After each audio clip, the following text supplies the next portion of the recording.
రాజ్యాంగ స్ఫూర్తిని కాపాడుకోవడానికి ఇండియా కూటమిని గెలిపించాలని పిలుపునిచ్చారు సీఎం రేవంత్ రెడ్డి. రాజ్యాంగం మార్చాలని బీజేపీ కుట్ర చేస్తోందన్నారు. రిజర్వేషన్లు లేకుండా చేయాలని ప్రయత్నిస్తోందని ఆరోపించారు సీఎం రేవంత్.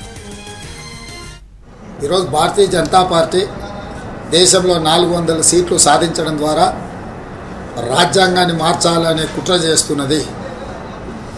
ఒకవేళ అధికారంలోకి వస్తే ఎస్సీ ఎస్టీ బీసీ మైనారిటీల రిజర్వేషన్లు రద్దు చేసి రిజర్వేషన్ల రహిత సమాజంగా ఈ దేశాన్ని మార్చాలనే ప్రయత్నం చేస్తుంది. అందుకే 4 కోట్ల తెలంగాణ ప్రజలకు నేను విజ్ఞప్తి చేస్తున్నా.